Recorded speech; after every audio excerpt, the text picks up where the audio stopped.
The Lion, the Witch, and the Wardrobe, Chapter 4, Turkish Delight. "But what are you?" said the queen again. "Are you a great overgrown dwarf that has cut off its beard?" "No, your majesty," said Edmund. "I never had a beard. I'm a boy." "A boy?" said she. "Do you mean you are a son of Adam?" Edmund stood still, saying nothing. He was too confused by this time to understand what the queen meant. "I see you are an idiot, whatever else you may be," said the queen. "Answer me once and for all, or I shall lose my patience. What are you human?" "Yes, your majesty," said Edmund. "And how, pray, did you come to enter my dominion?" "Please, your majesty, I came in through a wardrobe." "A wardrobe? What do you mean?" I opened a door and just found myself here, your majesty," said Edmund. "Ha!" said the queen, speaking more to herself than to him. A door from the world of men. I have heard of such things. This may wreck all. But he is only one, and he is easily dealt with." As she spoke these words, she rose from her seat and looked Edmund full in the face, her eyes flaming. At the same moment she raised her wand. Edmund felt sure that she was going to do something dreadful, but he seemed unable to move. Then, just as he gave himself up for lost, she appeared to change her mind. "My poor child," she said in quite a different voice, "how cold you look. Come and sit with me here on the sledge, and I will put my mantle around you, and we shall talk." Edmund did not like this arrangement at all, but he dared not disobey. He stepped up onto the sledge and sat at her feet, and she put a fold of her fur mantle around him and tucked it well in. "Perhaps something hot to drink?" said the queen. "Should you like that?" "Yes, please, your majesty," said Edmund, whose teeth were chattering. The queen took from somewhere among her wrappings a very small bottle, which looked as if it were made of copper. Then, holding out her arm, she let one drop fall from it onto the snow beside the sledge. Edmund saw the drop for a second in midair, shining like a diamond. But the moment it touched the snow, there was a hissing sound, and there stood a jeweled cup full of something that steamed. The dwarf immediately took this and handed it to Edmund with a bow and a smile, not a very nice smile.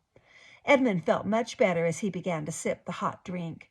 It was something he had never tasted before, very sweet and foamy and creamy, and it warmed him right down to his toes. "It is dull, son of Adam, to drink without eating," said the queen presently. "What would you like best to eat?" "Turkish Delight, please, your majesty," said Edmund. The queen let another drop fall from her bottle onto the snow, and instantly there appeared a round bow tied with green silk ribbon, which, when opened, turned out to contain several pounds of the best Turkish Delight. Each piece was sweet and light to the very center, and Edmund had never tasted anything more delicious. He was quite warm now and very comfortable. While he was eating, the queen kept asking him questions. At first, Edmund tried to remember that it was rude to speak with one's mouth full, but soon he forgot about this and thought only of trying to shovel down as much Turkish Delight as he could.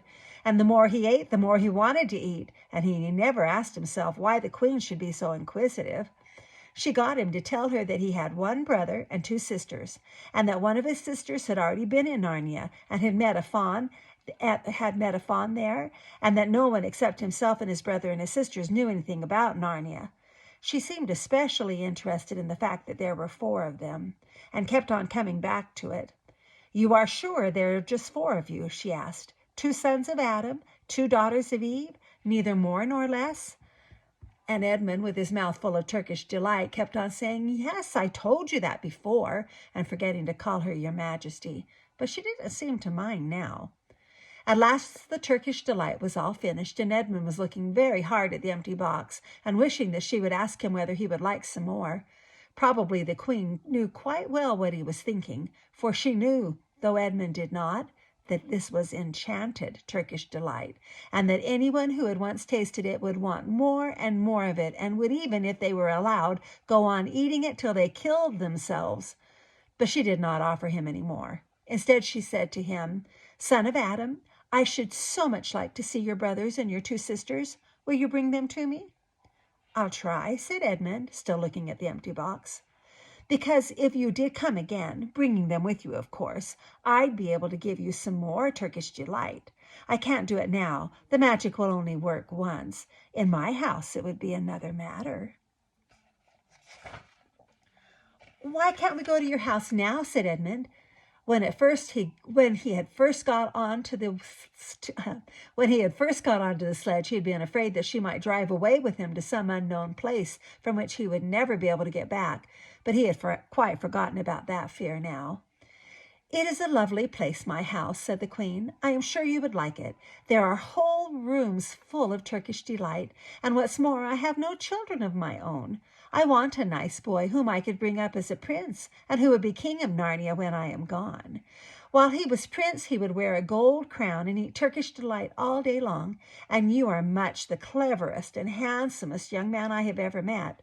I think I would like to make you the prince some day when you bring the others to visit me." "Why not now?" said Edmund. His face had become very red, and his mouth and fingers were sticky. He did not look either clever or handsome, whatever the Queen might say. "Oh, but if I took you there now," said she, "I shouldn't see your brother and your sisters. I very much want to know your charming relations. You are to be the prince, and later on the king. That is understood. But you must bring your courtiers and your nobles. I will make your brother a duke and your sisters duchesses."